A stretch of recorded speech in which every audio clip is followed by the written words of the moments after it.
ఇన్ని సంవత్సరాలైనా ఆయన ఓపిక నన్ను ఆశ్చర్యపరుస్తుంది. అసలు ఆయన మనసు మైండ్ నిరంతరం పనిచేస్తూనే ఉంటుంది. ఇందాక మన క్యాబినెట్ మీటింగ్లో కూర్చున్నప్పుడు అసలు ఈయనకి ఓపిక ఎక్కడి నుంచి వస్తుంది అని అర్థం కాదు. విపరీతమైన ఓపిక, కాన్స్టెంట్గా బ్రెయిన్ తిరుగుతూనే ఉంటుంది, సొల్యూషన్స్ ఇస్తూనే ఉంటుంది. అనుభవజ్ఞులైన అధికారులకు కూడా ఆయన దిశానిర్దేశం చేయగలరు. ఈ పాయింట్లో తప్పుంది, మీరు ఇలా చేయండి, ఇలా ఆలోచించండి. అలాంటి దాంతోపాటు శారీరకంగా ఆయన పడే కష్టం ఓ 25 ఏళ్ల యువకుడు కూడా కష్టపడ్డాడు. మనసు మేధస్సుతోటి నలుగుతూ శరీరాన్ని కూడా అంత కష్టపెట్టడం అంటే నాకు అది నిజంగా నాకు మన వరదలు వచ్చినప్పుడు అసలు ఆయన పడ్డ కష్టం కొంతమంది అనుకోవచ్చు ఆయన దిగాల్సింది ఏముంది అని. ఆయన నడిచి చూపిస్తున్నారు. బాధ్యత గల వ్యక్తి ఎలా ఉంటారో ఆయన చేసి నడిచి చూపించారు. ఆయన అంటే ఎందుకు చూపించాల్సి వచ్చిందంటే కూడా అధికార యంత్రాంగంలో మందకొడితనం వచ్చేసింది. అంటే పనులు చేయకపోతే, ప్రాక్టీస్ చేయకపోతే ఏమైపోతుంది, మందకొడితనం వచ్చేసింది. ఒకసారి అంకుశం పెట్టి గుచ్చాలి.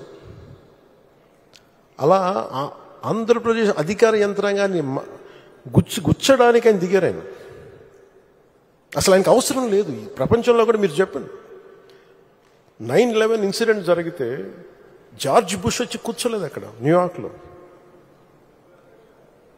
రుడి గిలియానీ ఆయన న్యూయార్క్ సిటీ మేయర్ కూర్చున్నాడు అక్కడ.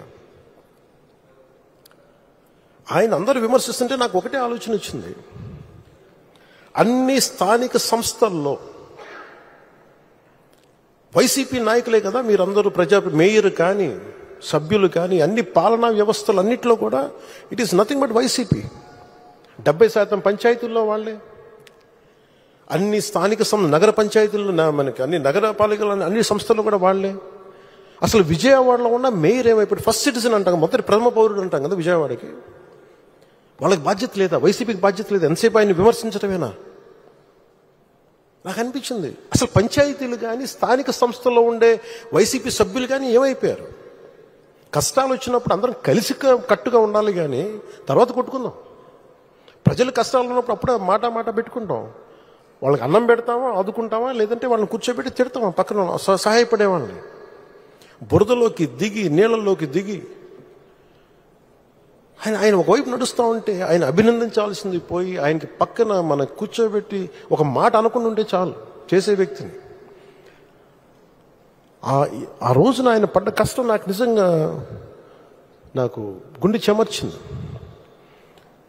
మీరు ఆ రోజు ఇచ్చింది, వరదలు ఇచ్చింది, గౌరవ ముఖ్యమంత్రి గారు చెప్తాం, మీరు చాలా వరదలు ఉన్న ప్రజలే కాదు సార్, మీరు ఒక అధినేత ఎలా ఉండాలి, ఒక ప్రభుత్వాన్ని నడిపే అధినేత ఎలా ఉండాలి మీరు దేశానికి చూపించారు చంద్రబాబు గారు.